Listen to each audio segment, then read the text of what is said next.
What's the good word, y'all? It's your boy DKB here. First and foremost, big congrats, big ups to Michael Carter II, MC2.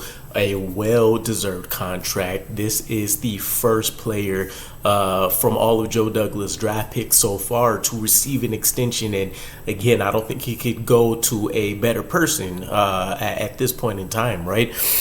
You take a look at what he really means to this franchise. He was one of the first players to come into that secondary and really elevate the level of play, right? And then we got to hear him talk about DJ Reed coming in, Sauce Gardner, the influence they've continued to have. But not only does he embrace everything Robert Saleh would love, again, you have to keep feeding back into that all gas, no brakes mentality. Obviously, he's played up to an elite level, right? His contract resets the market, so that's another interesting piece here in that Joe Douglas has seemingly learned from past mistakes, right? Bryce Huff was another feel-good story, undrafted free agent, works himself into a very key role and, ends up being a sack leader his final year with the team. And then ultimately he ends up leaving to the Eagles. That would have been just as amazing as an extension as MC2 here.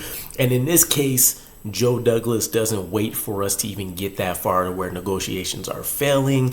We're having a battle against other teams and then ultimately losing a promising guy. And look, that's going to happen. But with the roster setup, the construction, what we could have done to get ahead of things here is awesome to see Michael Carter get rewarded. And this should be the biggest move, the loudest move reverberating throughout the front office, the roster, the locker room specifically, right?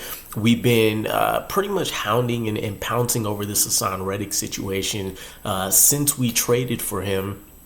And one of the key things here is that a lot of us felt like extending Haason Reddick would be a slap in the face of players like MC2, DJ Reed, Sauce Gardner, Garrett Wilson, Breece Hall, these guys that have also already been on the team. They've already been performing at high levels, and to see them walk out the door to pay a guy who sat out the entire year would have been really frustrating. But with that being said, one of the biggest, or I guess the most interesting piece about this Michael Carter II contract extension is I feel like Joe Douglas usually tries to capitalize on this momentum.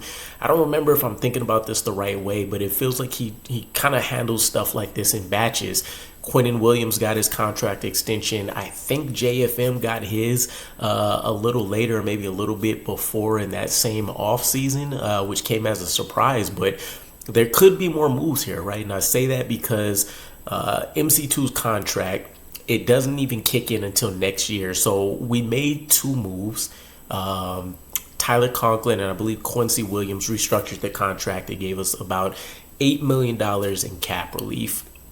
Now that puts us about $18 to $19 million in current cap space, which is good for about ninth in the NFL. And at this point, there's not a ton of need to open up cap space unless there's an injury we don't know about or a move that you're expecting to make that would impact something going on this year, and you're trying to make sure you still have a bit of a cushion, right?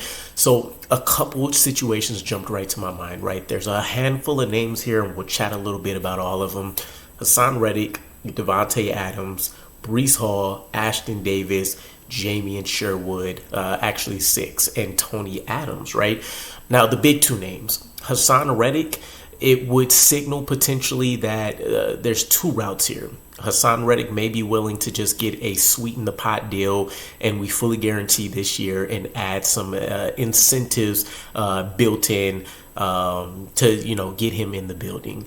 I don't think that's going to be an option because the way that he's buried himself into the trenches has been specifically to receive a contract extension. And, I would throw in additional details like the contract extension that was rejected. Joe Douglas confirmed during his press conference. So I don't think that's likely whatsoever. And I don't think this deal has any bearings on what happens with Haason Reddick. Now, Davante Adams may be a different situation. And, by the way, I have general knowledge about how the cap stuff works, but it's still pretty confusing because I haven't really sat down and drilled into it. But Davante Adams would be a different situation, right? We would take on his contract now. There's obviously void years and other stuff built into his contract. that would be something that makes a ton of sense. Now, this is all bearing on this being a late season move, right? Or I guess mid-season move, something close to the deadline. Raiders, for some reason, aren't in contention around that time. Davante Adams could be had, hypothetically. Now, the question would be, one, would the Raiders actually be willing to trade them? Two, could Aaron Rodgers make a huge difference in Davante Adams actually requesting to be traded? I know there's been a lot of rumors circulating again that Davante Adams isn't happy over there with the Raiders, which I saw him refute. But still, I can see that being something that becomes a habitual question for Davante if there's visual frustration again out there on the field, if you start to hear some stuff come up in post-game pressers, and obviously if the Jets are successful, you're going to continue to hear that ramp up significantly. So Joe Douglas makes the move now to prep for something later. The more likely moves that I think, though, would be him trying to continue to get some value here, right? One of the best things a GM can do is identify guys that they know are going to continue to perform for another handful of years and save themselves money, right? Any analyst in the NFL worth their salt will tell you the sooner you sign a guy, especially if you're, essentially labeling them as a guaranteed superstar, the more money you're saving yourself. That's the case here with MC2, right? He has a record-setting contract, which is the first that Joe Douglas has given out, right? It's not the fact that this is just the first contract extension to one of his players. It's the first time we actually seen him have any kind of record-setting contract. He's really been a bargain bin value type GM up until this point, and I was curious how he would handle something like this when it came to Sauce Gardner, but we know now that he may not be gun-shy about it. But it makes sense, right?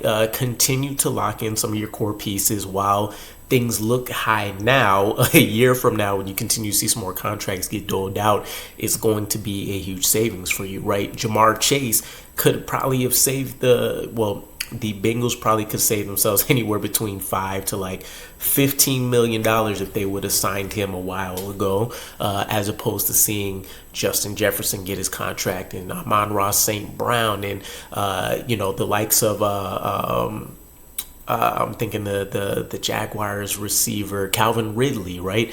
The numbers went astronomically high, and that's going to continue to be the case. So Joe Douglas could be amping up for that, right? You take a look at some of the names we mentioned. Breece Hall. Obviously, I don't think there's a single person that's doubting his talent, right? Everything has lined up for him. Absolutely perfect. Offensive line's in place. Aaron Rodgers is returning to help ensure that there's going to be some light boxes. You have Garrett Wilson, who's out there on the edge to force the issue for you. And you have some guys behind you that can confidently help him be able to take a breather when he needs it, so that he is also always fresh. It'll make a ton of sense, especially when you see the extensions that CMC continues to rack up, and some of the revised deals there. You can even look at this recent offseason where a ton of veteran running backs actually got a chance to somewhat get their money's worth, right? It's still an undervalued position, but I think the draft class last year was also part of that, because there wasn't a ton of Bijan, Robinson, Jahmyr Gibbs, Breece Hall level talents necessarily out there. And if they were, they also came with an injury risk or, current injury situation that also need to be dealt with. But this upcoming rookie running back class should be different. So if anything, if we really think that Breece Hall can be that next version of a CMC in the NFL, and by that I essentially mean 1,000-yard rusher, 1,000-yard receiver potentially, he definitely has that ability, then you go out and you try to lock him up now. Ashtyn Davis is probably a lesser name that I think is probably at the bottom of the total poll when it comes to this list. He's found his way as a role player for this defense, and I know he wanted to come back to potentially earn a starter position, starter level snaps, but it seems like pretty quickly he faded out of the competition. Yeah, I mean, it was open honestly longer than I thought, right? Robert Saleh kind of kept the conversation alive with him speaking during some of the press conferences. But in my opinion, pretty quickly, I think Tony Adams and Chuck Clark secured those roles, and they're comfortable with Ashtyn Davis in this, position he found himself in last year. But still, he brings huge value to this position, right? I don't want to call him a turnover monster, but he always gets them when necessary, always around the ball, whether it's forcing fumbles, getting interceptions. And honestly, I think you can argue there's probably another 1 to 3 losses for us on the table last year if Ashtyn Davis didn't come through with some of the interceptions that he was able to. So key guy. I just don't know if it's going to be worth the investment for the Jets. They'll probably look to reset. I threw his name in there, though, because that entire secondary, the safety position, could be revamped next year, right? Going into Tony Adams and part of this revamp conversation, Tony Adams expiring contract, Ashtyn Davis expiring contract, Chuck Clark, even Isaiah Oliver that we signed this free agency. We have Jalen Key in the wings, so you hope he develops. A Jarius Monroe, the UDFA, you hope he develops. But still, we're going to have to pour something into this roster once again. Tony Adams will be the name that I think as the next feel-good story, right? The I don't know if I want to say 2.0 version of Bryce Huff because he hasn't achieved as much at his position, but it's essentially the same type of story. Undrafted free agent, works some way. His is a little different, right? Works his way to a starter role, and we seen him play last year. Wasn't great, wasn't terrible. This year, though, with all of his athletic ability, you hope he takes the next step, and if he can reach anywhere near the level of a top 15 type playmaker, a safety at his position, I think that argument gets made, right? He's a guy I can see getting extended in season if the first quarter or so of games look really good and it looks like he's on par with his developmental curve. So he's a guy I'm very intrigued to see. He's one of my favorite players. I love, tagging on to some of these UDFAs that I feel like I pegged early and may be able to find themselves a role. The last name here, Jamien Sherwood. Jamien Sherwood would be another drafted player by Joe Douglas. He's finishing his 4th year, right? So his rookie contract will be completed, and he is a guy that has quietly made an impression every year he's been here, essentially, right? Rookie year, he comes in, he's able to take on the responsibilities of play calling duties in place of a guy like CJ Mosley, which is huge, right? He was dealing with a ton, being a safety convert to linebacker. He's learning a new position. He's undersized, but also in a way that because he hasn't played the position, can put him in a particularly bad situation with lack of instincts, lack of size, also learning the playbook, also having to adjust to this new position. But to go out there and the staff feel extremely comfortable that he can handle getting his team aligned, which they've also touched on again recently as being a huge asset, was a plus. Then he's spent the last couple years really redeveloping his body to acclimate to the linebacker position. We've seen him come on strong in terms of slowly strengthening his game and minimizing his weaknesses, taking great angles in pursuit, being able to attack the line of scrimmage, understand the run fits, where he's supposed to be at.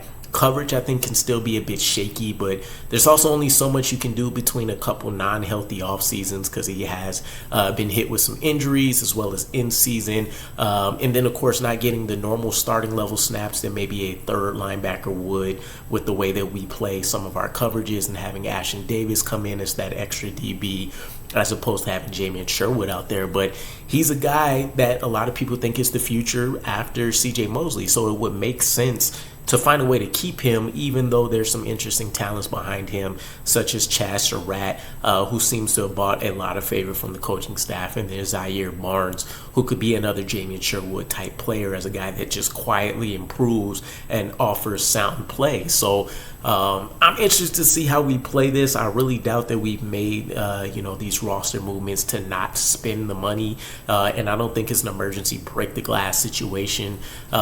We have, I don't want to say more than enough, but the $10 to $12 million we had prior to this move would have got the deal done, depending on position. But Let me know what you guys think. I don't think I'm reading into this too much. I'm just curious which way Joe Douglas is leaning when it comes to this moves. But I'll catch you guys again. Peace.